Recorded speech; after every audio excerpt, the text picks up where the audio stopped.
오늘 우리 금요 성령 축제에 오신 여러분을 주님의 이름으로 환영하고 축복합니다. 특별히 또 오늘 비대면으로 함께 하시는 분들도 많은데, 오늘 이 밤 이 갈라디아서의 말씀을 통해서 우리가 하나님의 깊은 은혜 안에 들어가는 귀한 밤이 되어지기를 원하는데요. 이 갈라디아서는 갈라디아 교회의 사도 바울이 보낸 편지라고 말씀을 드렸습니다. 이 갈라디아 지역은 어디를 말하는가? 터키의 남부 지역을 이야기하는 것으로 우리가 비시디아, 안디옥, 그리고 이고니온, 루스드라, 더베로 이어지는 우리가 제1차 전도 여행 때 사도 바울이 열심히 복음을 전했던 곳들, 그리고 2차 전도 여행 때 또 사도 바울이 이곳을 다시 한번 다녀갔던 곳을 우리가 말한다고 말씀을 드렸습니다. 이 갈라디아 지역, 여기에 있는 교회들이 어떤 문제를 겪게 되었는가? 그것은 예루살렘 교회로부터 온 유대주의자들, 이 거짓 교사들에 의하여 사도 바울의 복음이 부정되어지고, 복음만으로는 안 된다, 율법과 할례가 함께 이루어져야 된다라고 하는 이 거짓 교사들의 유혹에 의하여 사도 바울의 복음이 무너져가는 그러한 상황, 이 소식을 듣고 사도 바울이 갈라디아 교회에 급하게 편지를 보냈네요. 그래서 이 편지를 보면 굉장히 그 내용이 격앙되어져 있고, 그리고 서두르고 있는 그러한 사도 바울의 마음이 나타나고 있는 거예요. 자, 우리가 그러한 내용을 중심으로 해서 사도 바울이 이제 오늘 이 4장의 말씀을 통해서 율법과 복음에 대한 이야기들을 우리 가운데 알려주고 있는데, 진짜 복음과 가짜 복음의 싸움은 어떤 싸움이냐? 한마디로 이야기하면 은혜를 붙잡는 싸움인 거예요. 그래, 가짜 복음은 그럴듯해 보이는 모습이 있습니다. 인간의 행함을 강조하고, 그리고 드러나 보이는 그럴듯한 모습이 그 안에는 담겨져 있을지 몰라요. 그래, 율법에 근거한 믿음이 가짜 믿음이고 가짜 복음인 것이죠. 그러면 이 율법과 대척점에 있는 것이 뭐냐라고 이야기할 때, 우리에게서는 선이 나올 수 없기에 오직 하나님의 은혜로만 가능합니다 라고 고백하는 은혜의 복음인 거예요. 그래서 우리는 늘 그 싸움을 싸우고 있는 것입니다. 율법이냐 은혜냐, 이거죠. 그래서 오늘 이 갈라디아서 4장의 말씀을 통해서도 유업을 이을 자 아들과, 그리고 그 아들을 이끌고 있는 이 후견인 청지기의 이야기, 그리고 우리가 오늘 함께 또 공부하게 될 두 언약, 하갈과 사라의 이야기는 철저히 하나는 율법의 사람, 또 하나는 복음의 사람, 다른 말로 은혜의 사람, 우리가 어디 편에 있어야 되는가, 그리고 하나님이 누구를 구원하시는가, 이 부분을 분명히 알려주고 있는 거예요. 그래서 여전히 율법에서 헤어나오지 못하는 이 갈라디아 교회 성도들에게 진짜 복음, 진짜 구원이 어디서부터 나오는 것인가를 이야기해 주면서 그 율법의 굴레로부터 벗어나 복음과 은혜로 나오기를 원하는 마음으로 이 갈라디아서의 이야기들을 진행해 나가는데, 오늘 4장 말씀에는 이 깊은 내용들이 담겨져 있다, 이렇게 말씀을 드릴 수가 있겠습니다. 자, 이 기본적인 원리만 알면 오늘 말씀이 그렇게 어려울 수가 없어요. 그냥 편안하게 우리가 다 볼 수 있는 내용들입니다. 자, 그러면 1절부터 3절, 우리가 좀 이미 한번 다루었던 것들은 좀 빠르게 진행을 하면서 이 내용들을 우리가 함께 해 나가도록 그렇게 하겠습니다. 우리 한번 1절부터 3절까지 읽어볼까요? 시작. 내가 또 말하노니 유업을 이을 자가 모든 것의 주인이나 어렸을 동안에는 종과 다름이 없어서 그 아버지가 정한 때까지 후견인과 청지기 아래에 있나니, 이와 같이 우리도 어렸을 때에 이 세상의 초등학문 아래에 있어서 종노릇하였더니.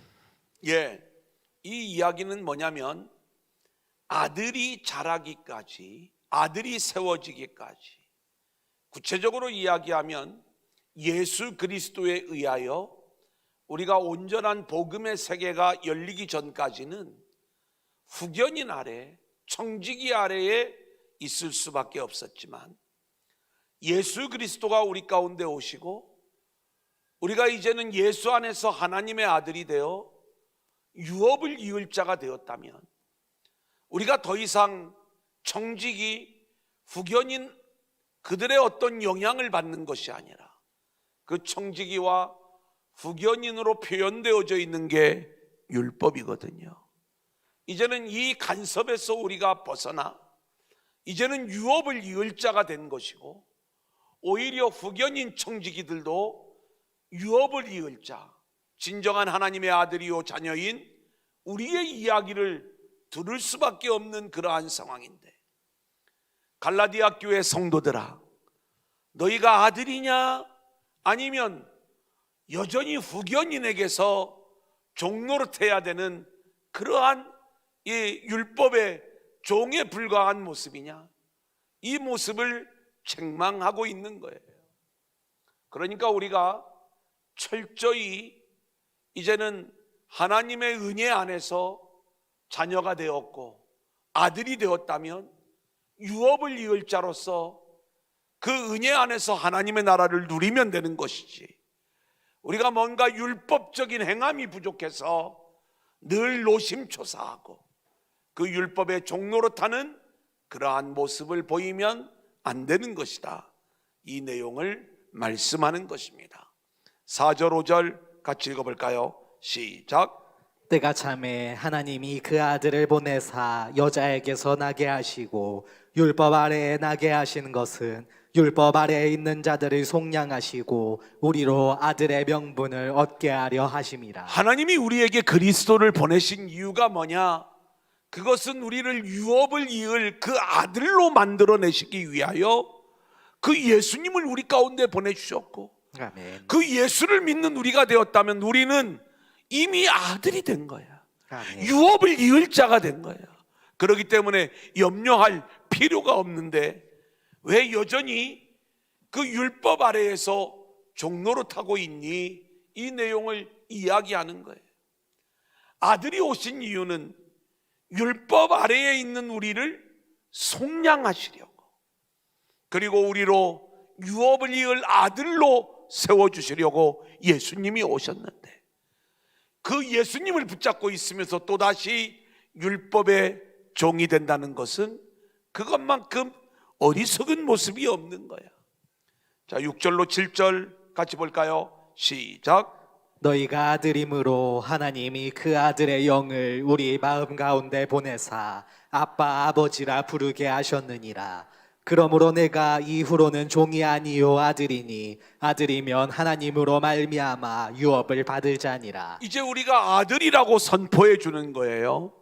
아들의 영이 우리 가운데 있기 때문에 이제는 우리가 아들로 유업을 이을 자로 살아가면 되는데, 그래 이제는 종이 아니요 아들이니 아들이면 하나님으로 말미암아 유업을 이을 자로 살아가면 되는 거지, 왜 또다시 율법과 할례라고 하는 이 거짓 복음에 속아 율법의 종으로 돌아가려고 하느냐? 이것을 책망하고 있는 거죠. 그러면서 이제 나와 같이 되기를 원한다, 이 내용을 말씀하고 있어요. 8절 9절 같이 읽습니다. 시작. 그러나 너희가 그때에는 하나님을 알지 못하여 본질상 하나님이 아닌 자들에게 종노릇하였더니 이제는 너희가 하나님을 알 뿐 아니라 더욱이 하나님이 아신 바 되었거늘 어찌하여 다시 약하고 천박한 초등학문으로 돌아가서 다시 그들에게 종노릇하려 하느냐. 그죠? 너무 쉬운 내용이죠. 무슨 이야기예요? 너희가 하나님을 몰랐을 적에는 율법의 종노릇하는 그 모습들이 이해가 되지만 이제는 하나님을 알 뿐만이 아니라 이제는 예수 그리스도 안에서 아들이 되었어요. 다시 천박한 초등학문으로 돌아가 그 율법 아래에서 종노릇하며 살려고 그러느냐? 이제 하나님을 아는 자가 되어 하나님의 자녀가 되었다면 아들로 유업을 이을 자가 되어 그 나라의 주인공으로 이미 세워졌는데, 그러면 그 하나님의 나라를 누리며 살아가면 되는 것인데 왜 또다시 율법의 종이 되려고 그러니? 이 내용을 문제 삼고 있는 거예요. 10절 11절입니다. 시작. 너희가 날과 달과 절기와 해를 삼가 지키니 내가 너희를 위하여 수고한 것이 헛될까 두려워하노라. 여러분, 기독교는 어떤 절기를 지키는 그러한 종교가 아니에요. 우리가 구약에서 이야기하는 여러 가지 이제 절기들을 우리가 알고 있습니다. 그런데 그 모든 절기들은 전부 다 무엇을 우리 가운데 이야기해 주냐면 하나같이 철저히 예수 그리스도를 보여주는 거예요. 유월절이 그래요. 무교절이 그래요. 초실절이 그래요. 오순절이 그래요. 나팔절이 그래요. 대속죄일이 그래요. 초막절이 그래요. 이 모든 것들이 전부 다 그리스도를 우리 가운데 보여주는 것이고, 그렇게 그리스도 안에 우리가 세워지게 되었다면 이제는 예수 안에서 우리가 하나님의 자녀된 자로서 하나님의 은혜 안에서 그 나라를 마음껏 누리면 되는 것인데, 그 예수가 이미 우리 안에 들어와 계셔 그 모든 절기가 성취가 되어진 것인데 우리는 여전히 나를 지키고 절기를 지키며 그렇게 여기 말씀하고 있는 날과 덜과 절기와 해에 묶여있는 그러한 모습을 보인다면 다시 율법의 종으로 돌아가는 모습이 되는 것이다, 이렇게 말씀을 드릴 수가 있는 거예요. 사도 바울은 내가 너희에게 전한 복음이 헛될까 하노라, 얼마나 그 마음속에 답답함이 있겠어요. 자, 이제 12절입니다. 형제들아, 시작. 형제들아 내가 너희와 같이 되었은즉 너희도 나와 같이 되기를 구하노라. 너희가 내게 해롭게 하지 아니하였느니라. 예, 사도 바울이 이야기하는 거예요. 내가 과거에는 너희들처럼 율법의 사람이었지만 이제는 부활의 주님을 만난 이후에 복음의 사람, 은혜의 사람이 되어 이렇게 복음을 전하는 자가 되었는데 너희도 나와 같이 되기를 원한다 라고 이야기할 때 그 율법에서부터 빠져나와 이제는 복음의 사람, 은혜의 사람으로 세워지기를 원한다는 이야기예요. 13절 14절 같이 보겠습니다. 시작. 내가 처음에 육체의 약함으로 말미암아 너희에게 복음을 전한 것을 너희가 아는 바라. 너희를 시험하는 것이 내 육체에 있으되 이것을 너희가 업신여기지도 아니하며 버리지도 아니하고 오직 나를 하나님의 천사와 같이 또는 그리스도 예수와 같이 영접하였도다. 여러분, 우리가 사도 바울의 이야기를 좀 해보면 만일 이 사도 바울의 복음이 처음 전해질 때에 갈라디아 교회 성도들은요 복음을 복음으로 받아들일 줄 알았어요. 그러다 보니까 사도 바울에게는 시험에 들 만한 연약한 모습들이 많이 있었지만 그들은 사도 바울을 외모로 보지 아니하고 그의 복음 그리고 그 안에 역사하시는 하나님의 은혜를 바라보면서 은혜 가운데 마치 주님을 영접하듯이 사도 바울을 영접했던 그 모습들을 사도 바울이 이야기하는 거예요. 사도 바울이 어떤 시험에 들 만한 것들이 있었느냐? 우리가 한 3가지 정도를 말씀을 드렸죠. 물론 전부 다 설입니다마는, 하나는 혹시 말이 어눌한 간질이지 않을까? 또 하나는 그의 외모로 보았을 때 어떤 말라리아와 같은 병에 걸렸던 그러한 모습이 아닐까? 그리고 이 갈라디아서에서는 눈과 관련되어서 눈이 잘 보이지 않는 안질이 아닐까? 계속 말씀을 드리지만 유대인들은 겉으로 어떤 질병을 가지고 있거나 장애를 가지고 있을 때 이것을 하나님의 징계라고 생각을 하는 거예요. 이게 율법적 사고인 것이죠. 그래서 유대인들은 자신들이 유대인으로 태어난 것, 또 남자인 것, 그리고 그들이 율법을 가지고 있는 것, 이러한 모든 것들을 그럴듯한 자랑으로 여기면서 유대인 부자라면 구원은 따놓은 당상이라고 이렇게 늘 생각했던 사람들이 유대인이에요. 그 율법적 사고 체계에 의하면 바울은 오히려 유대인들에게는 그렇게 호감이 가지 않는 시험에 들 만한 외모와 육체적 가시를 가지고 있었던 인물이 사도 바울인데, 그럼에도 불구하고 이 갈라디아 교회 성도들이 처음 바울을 대할 적에는 예수님을 영접하듯이 대했다 이 말입니다. 왜요? 복음을 깨달았으니까. 그 복음의 원리 아래에서는 이 외모, 겉으로 드러나는 것들, 이것이 중요하지 않다는 것을 너무나도 잘 알았기 때문에. 그런데 지금은 그 문제를 가지고 사도 바울을 공격하는 거예요. 사도 바울은 육체의 가시만 가졌을 뿐만이 아니라 처음에 1장 1절 시작을 하면서 자신의 사도권을 아주 강력하게 이야기하는 이유가 뭐예요? 예수님의 직접적인 12제자가 아니었다는 이유로 그 사도 바울의 사도적 배경이 공격을 당하고 있는 그러한 모습 아닙니까? 어느 신학교 나왔니? 신학을 정식으로 나왔니? 아니면 뒷구녕으로 나왔니?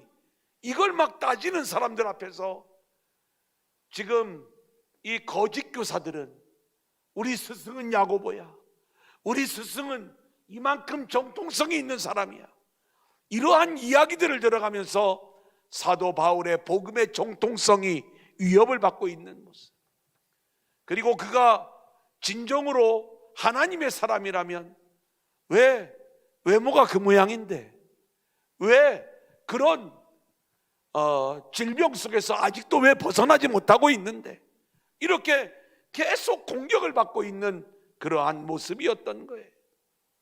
이게 사도 바울은요 뭐라고 이야기를 하냐면, 너희들이 전에는 할 수만 있었더라면 너희의 눈이라도 빼서 나에게 주려고 했었던 것, 이것이 본래 너희의 모습 아니었느냐, 이 내용을 이야기하고 있는 것이죠.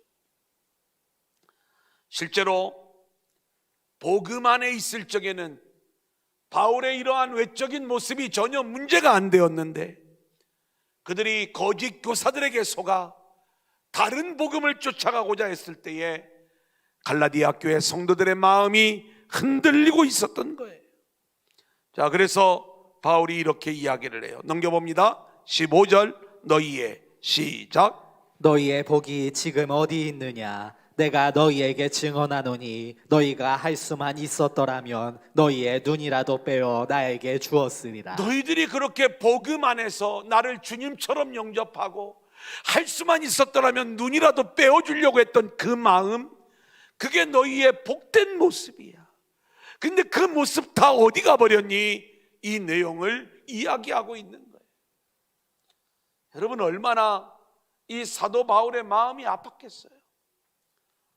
일생을 오직 그렇게 주님께 붙잡힌 바 되어 다시 이렇게 복음을 전하는 사람으로 세워져 생명을 걸고 복음을 전하며 어떻게 보면 그의 복음의 첫 열매가 갈라디아 교회 성도들일 것인데, 이들로부터 이런 배신을 당할 때, 그리고 이들로부터 뭔가 왕따를 당하고 어려움을 당할 때 사도 바울의 마음이 얼마나 어렵고 힘들었겠는가.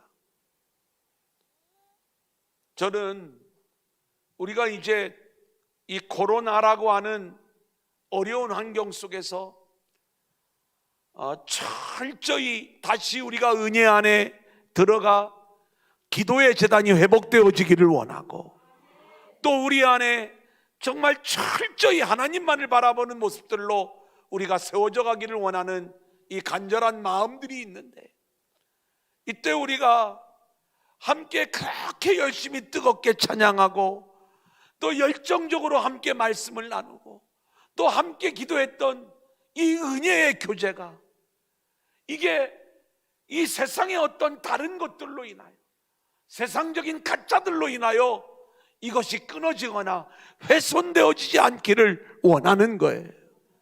그래서 우리가 늘 주의 은혜 안에서 함께 신앙생활하고 열심을 내었던 그러한 모습들.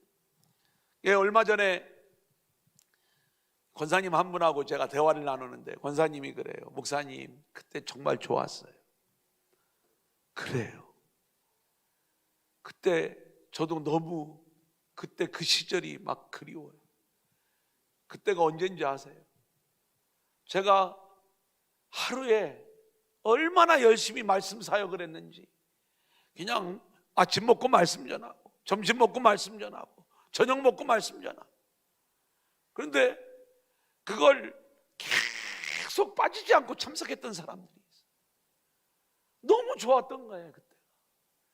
지금은 모이기도 어려워. 온라인으로 우리가 이 모든 일들을 진행을 하는데, 물론 뭐 온라인으로 계속해서 또 함께 말씀을 나누는 그러한 열정들이 우리 안에 있지만, 이 아름다운 신앙의 전통들이 우리가 계속해서 이어질 수 있기를 소원하고요. 그리고 우리 성도님들 사이에서도 그러한 은혜의 열정들이 함께 계속해서 불타오를 수 있기를 소원합니다. 아멘. 자, 16절로 18절. 그런즉 같이 읽어볼까요? 시작. 그런즉 내가 너희에게 참된 말을 함으로 원수가 되었느냐? 그들이 너희에게 대하여 열심내는 것은 좋은 뜻이 아니요 오직 너희를 이간시켜 너희로 그들에게 대하여 열심을 내게 하려 함이라. 좋은 일에 대하여 열심으로 사모함을 받음은 내가 너희를 대하였을 때뿐 아니라 언제든지 좋으니라. 사도 바울의 이야기예요. 내가 너희에게 전한 건 참된 말, 참된 복음밖에 없다. 근데 그것을 너희들이 원수로 대했어야 되겠느냐? 지금 이 유대에서 온 거짓 교사들이 너희에게 열심을 내는 것, 그건 가짜 열심이야. 그 열심을 통해서 너희의 마음을 사서 너희를 이간시켜 너희로 하여금 이제는 자신들에게 열심을 내는 사람으로 만들려고, 자기 사람으로 만들려고 그러는 것이지, 그들이 지금 전하고 있는 그 복음은 가짜요, 그리고 하나님을 향한 열심이 아니라는 것을 분명히 알아야 된다. 이 내용을 이야기하는 것이죠. 여러분, 거짓 교사들의 의도는요, 사람에게 열심을 내게 하는 거예요. 저는 저로부터 시작을 해서 정말 교회 안에 있는 모든 사역들이 철저하게 하나님을 향한 열심의 사람으로 우리가 세워져 가야 되는 거예요. 아멘.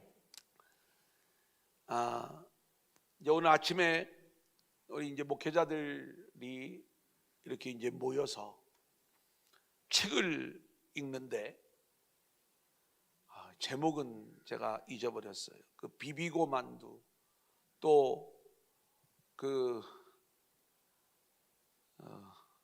세상의 모든 아침 뭐 이런 거 만든 노희영 아시죠? 예, 그런 사람이 있어요.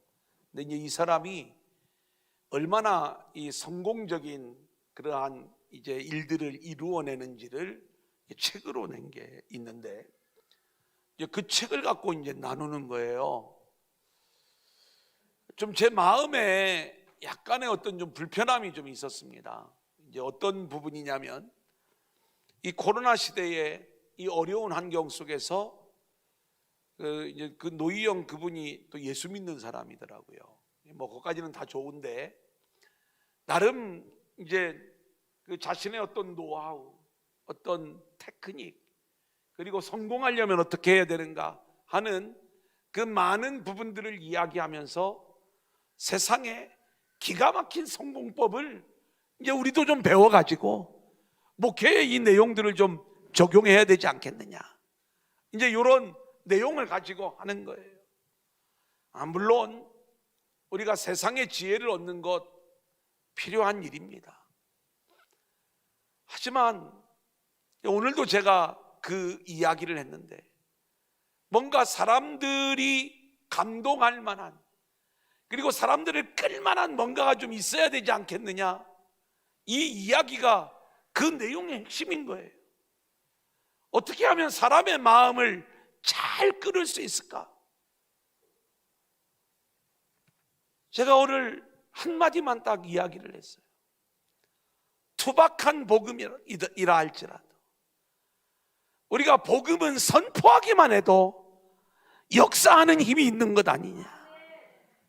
이 복음이, 말씀은 그냥 외치기만 해도 생명력이 있고 사람을 뒤집어 놓는 역사가 있는 게 이게 복음이고 말씀인데, 우리가 어떻게 하면 사람을, 그 마음을 헉 살까?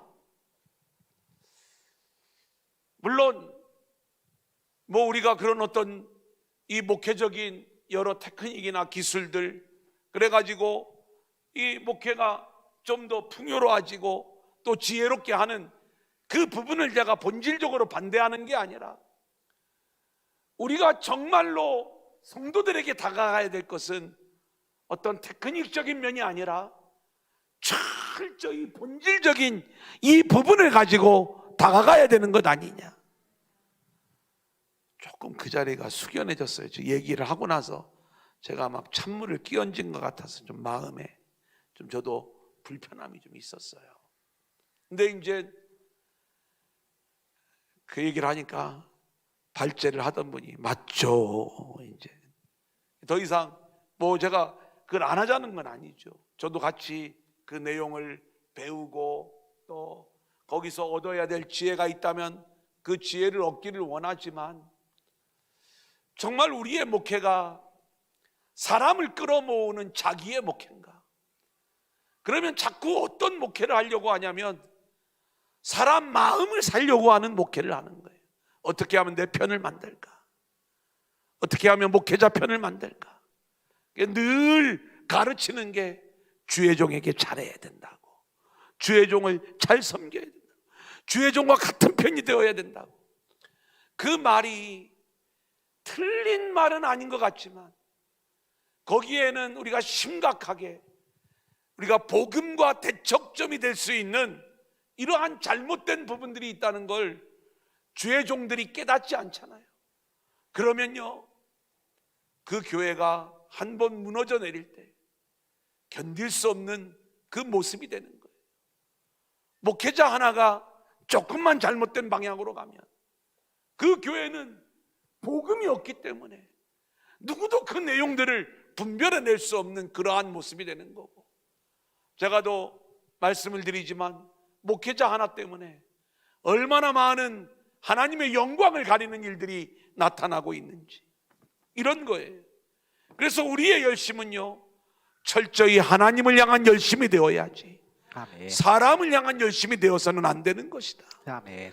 교회에서의 사역은 철저히 성도들을 하나님을 향한 사람으로, 하나님을 위하여 열심을 내는 자들로 성도들을 이끌어 가야 되는 것이지, 주의 종에게 또 두란노 공동체 교회 안에 단순히 교회의 어떤 이름을 위하여 이런 모양은 아닌 것이다. 우리가 방향을 잘 잡아야 됨을 말씀을 드렸죠. 19절 20절 같이 보겠습니다. 시작. 나의 자녀들아, 너희 속에 그리스도의 형상을 이루기까지 다시 너희를 위하여 해산하는 수고를 하노니 내가 이제라도 너희와 함께 있어 내 언성을 높이려 함은 너희에 대하여 의혹이 있음이라. 사도 바울이 언성을 높이겠다는 거예요. 사도 바울이 다시 해산하는 수고를 하겠다는 거예요. 내가 다시 너희를 복음의 사람으로, 은혜의 사람으로 다시 낳을 거야. 이것이 비록 힘들고 어려운 일이지만 이 해산의 수고를 통하여 진정한 생명의 사람을 다시 낳을 수만 있다면 이 일들을 다시 할 거야. 자, 그러면서 오늘 이제 21절부터 31절까지 두 언약에 대한 이야기를 우리 가운데 말씀해 주고 있는 거예요. 두 여자를 통해서 두 언약을 비유로 말씀하고 있는 것이죠. 21절 22절 같이 읽습니다. 시작. 내게 말하라. 율법 아래에 있고자 하는 자들아, 율법을 듣지 못하였느냐? 기록된 바 아브라함에게 두 아들이 있으니 하나는 여종에게서 하나는 자유 있는 여자에게서 났다 하였으며. 이제 아브라함의 두 아들을 가지고 오늘 이 율법과 복음, 율법과 은혜라고 하는 무엇이 우리가 붙잡아야 될 진정한 복음인가를 사도 바울이 설명하고 있는 거예요.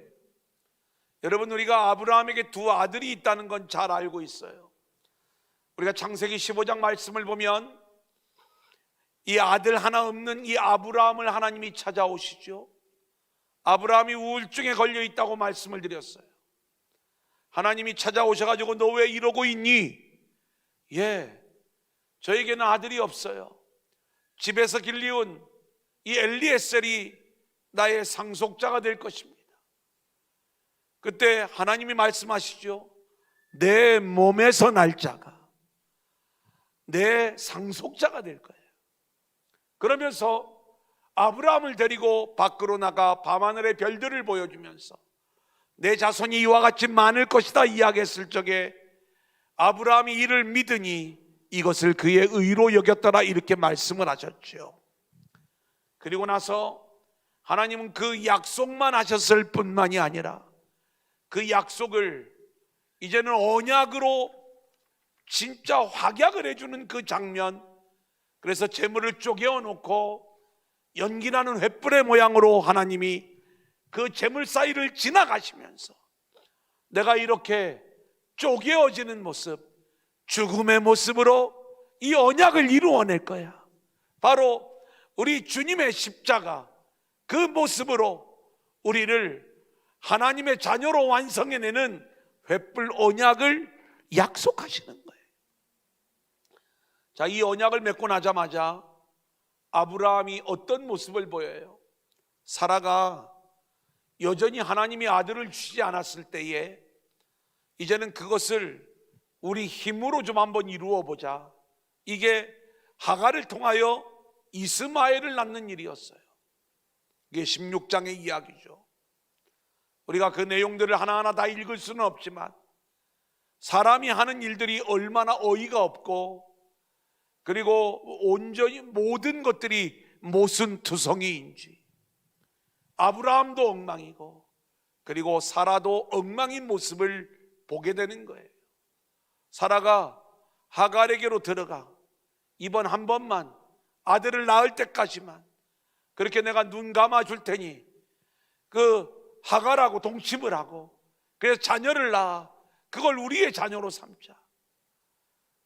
우리가 선악과 나무의 범죄를 저지를 때 마치 하와가 아담을 유혹하고 그렇게 함께 범죄하였던 것처럼 아브라함과 사라가 함께 육체를 통하여 이렇게 인간적인 아들 이스마엘을 낳는 이 엉뚱한 이야기들을 우리는 보게 되는 거예요. 그때 하나님이 13년 동안을 또 침묵하신 다음에 다시 나타나셔서 아브라함에게 이야기하죠. 내 몸에서 자식을 낳을 것이다. 아브라함이 뭐라고 이야기해요? 이스마엘이나 하나님 앞에 온전히 세워지기를 원합니다. 이렇게 이야기를 하는데 아니다. 사라를 통해서 아들을 낳게 될 거예요. 그래서 주신 아들이 이삭이었던 거예요. 아브라함에게는 두 아들이 있어요. 하나는 육체로 낳은 아들, 자기 힘으로 낳았어요. 하나님이 아들을 주시지 않으니까 자기 방법으로 하갈을 통해 진짜 아들을 낳았는데 그 아들이 이스마엘이에요. 근데 이 육체로 낳은 아들을 하나님이 인정하지 않으세요. 하나님이 아브라함에게 주신 진짜 아들은 이삭이었어요. 근데 이 이삭은요, 언약으로 낳아진 아들이고 은혜로 낳은 아들이지, 사라의 경수, 생리도 끊겨버렸고, 그리고 아브라함도 도저히 자녀를 낳을 수 없는 그러한 노인이었는데 하나님이 은혜로 주신 아들, 약속으로 주신 아들이 바로 이 이삭이었던 것을 우리는 보게 되는 거예요. 그래, 우리가 율법이 육체로 낳은 이스마엘이라면 복음과 은혜는 약속을 따라 난 아들 이삭의 세계를 우리 가운데 말씀해 주고 있는 거예요. 여러분, 어느 시대 어떤 상황에서든지 우리가 똑같이 예수를 믿는 사람이지만 어떤 사람은 약속의 아들이 되어 예수를 믿는 사람이 있고 어떤 사람은 육체의 아들로 예수를 믿는 사람이 있어요. 여전히 종교적 그리스도인들은요, 육체의 아들에 불과해요. 자기 힘으로, 자기 노력으로 예수를 믿어보려고 하는 거예요. 근데 약속으로 낳은 아들들은요, 모든 게 하나님의 은혜로 되어지는 걸 아는 거예요. 그래서 복음 안에서, 은혜 안에서만이 내 믿음이 세워진다는 것을 알기에 철저히 하나님의 은혜를 붙잡는 자들로 세워지게 되는 것이거든요. 저와 여러분이 약속의 아들이 되어질 수 있기를 소원합니다. 아멘. 그래서 우리는 늘 복음을 붙잡고 은혜를 붙잡는 자들로 세워져야 되는 거예요. 아멘. 자, 23절로 26절을 볼까요? 시작. 여종에게서는 육체를 따라 낳았고 자유 있는 여자에게서는 약속으로 말미암았느니라. 이것은 비유니 이 여자들은 두 언약이라. 하나는 신의 산으로부터 종을 낳은 자니 곧 하갈이라. 이 하갈은 아라비아에 있는 신의 산으로서 지금 있는 예루살렘과 같은 곳이니 그가 그 자녀들과 더불어 종노릇하고 오직 위에 있는 예루살렘은 자유자니 곧 우리 어머니라. 여러분, 이 말씀이 비유인데 상당히 우리가 쉬운 듯 하면서도 이 내용을 좀 잘 알아야 됩니다. 자, 우리가 육체로 낳은 아들 이스마엘의 어머니가 하갈이에요. 그리고 약속으로 낳은 아들 이 이삭의 어머니가 사라예요. 이 하갈과 사라라고 하는 두 여자를 두 언약으로 비유하고 있는 거예요. 그래서 그 내용을 어떻게 설명을 했느냐?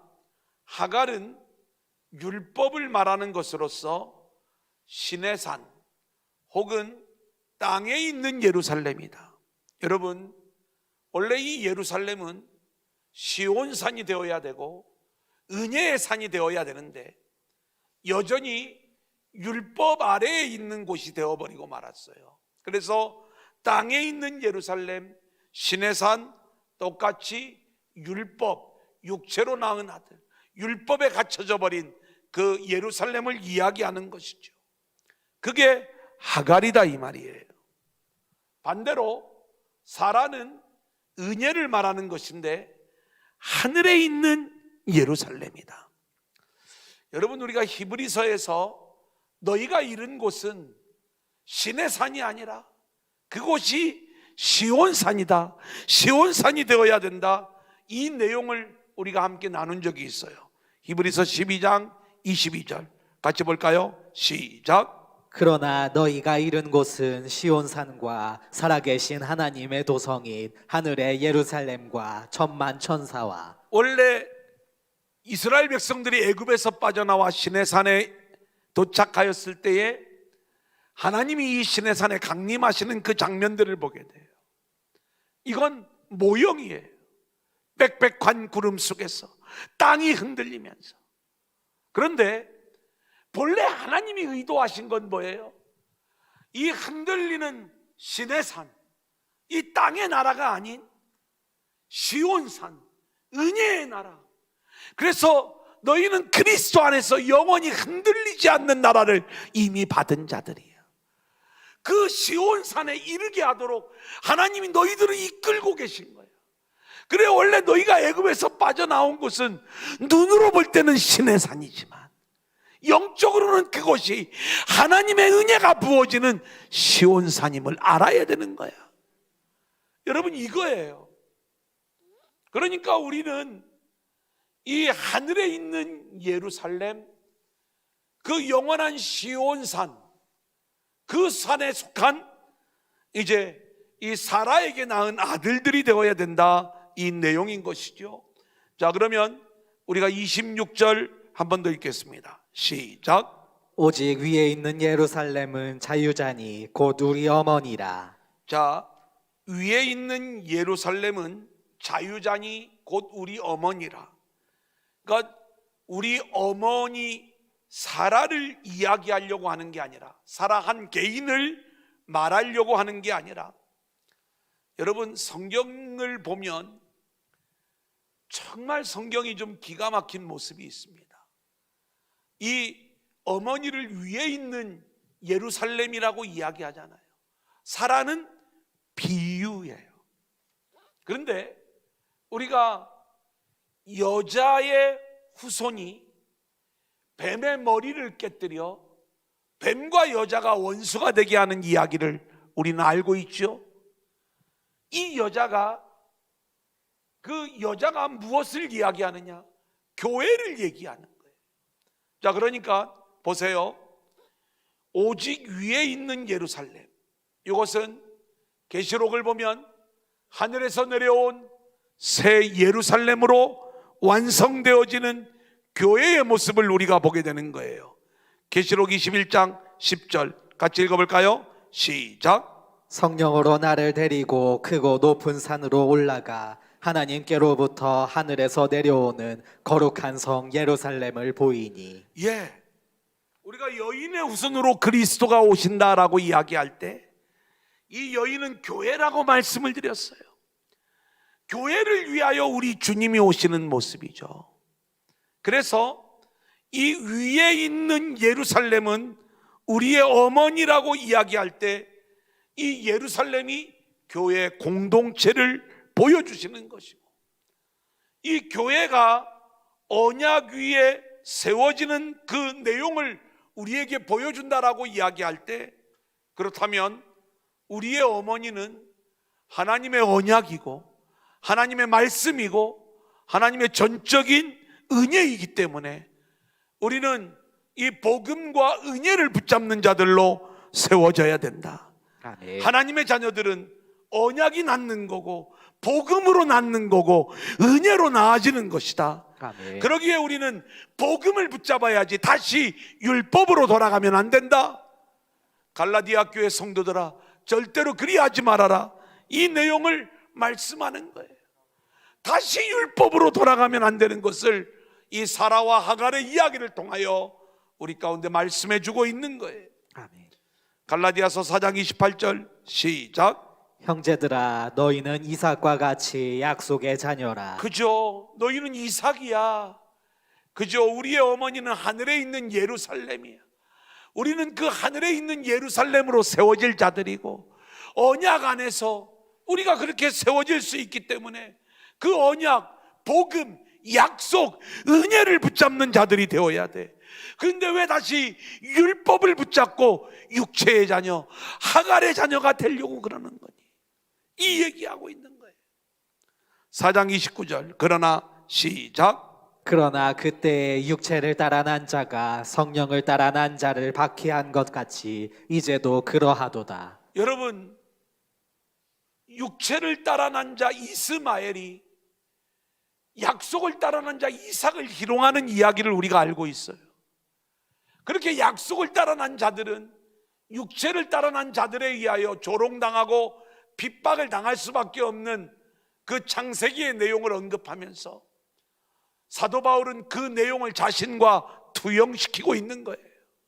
내가 복음을 말하고 그리고 약속의 아들 이삭이 되었기 때문에 육체로 난 그 이스마엘에 의하여 핍박을 받는데, 지금 거짓 복음을 전하는 자들이 육체를 따라 난 자들이다. 그렇게 핍박을 받는 것 당연해. 하지만 성경을 봐라. 성경이 무엇을 말하니? 그 육체를 따라난 이스마엘, 내어 쫓김을 당하고 있어. 내쫓아라. 이게 성경이 이야기하고 있는 거야. 그렇다면 너희가 그 육체를 따라난 그 거짓 교사들에게 속아 넘어갈 게 아니라 그들을 내어 쫓아야 되는 거야. 이 얘기를 해주고 있는 거예요. 그게 30절이에요. 그러나 시작. 그러나 성경이 무엇을 말하느냐? 여종과 그 아들을 내쫓으라. 여종의 아들이 자유 있는 여자의 아들과 더불어 유업을 얻지 못하리라 하였느니라. 육체의 아들을 내어 쫓으라는 것이 이게 성경의 이야기인 거예요. 그들은 함께 유업을 얻을 자가 못 돼요. 오히려 그들로 인하여 약속의 아들이 희롱을 당하고 핍박을 당할 수밖에 없기 때문에 내어 쫓는 것, 약속의 아들만이 인정을 받는 것. 그러니까 갈라디아 교회 성도들아, 너희는 이 복음만을 붙잡는 약속의 아들이 되어야지. 다시 율법을 붙잡는 육체의 아들로 돌아가서는 안 되는 거야. 오히려 그 육체를 붙잡는 자들을 내어 쫓아야 되는 거야. 이 내용을 말씀하고 있는 거예요. 31절 마지막입니다. 시작. 그런즉 형제들아, 우리는 여종의 자녀가 아니요 자유 있는 여자의 자녀니라. 그죠? 갈라디아 교회 성도들아, 다시는 종의 멍에를 매지 말라는 거예요. 우리는 여종의 자녀, 영원한 종으로 가는 자들이 아니고 이제는 자유 있는 여자의 자녀, 은혜로운 그리고 약속 있는 그러한 자녀로서 이제는 우리가 자유자로, 은혜자로 살아가야 됨을 우리 가운데 말씀해 주고 있는 거예요. 여러분, 결론을 좀 말씀을 드리면 갈라디아 교회는 여전히 이렇게 율법을 주장하는 자들로 인하여 복음을 이야기하는, 그리고 오직 은혜로만 살아야 된다라고 하는 바울의 복음과 바울의 추종자들이 어려움을 당하고 있는 상황이에요. 이때 바울은 두 언약 이야기를 통해서 우리가 진짜로 붙잡아야 될 건 율법이 아니라 바로 복음이요 언약이요 은혜임을 이야기해 주고 있는 말씀이 바로 오늘 우리가 함께 나눈 4장의 말씀입니다. 찬양단 나오시고요.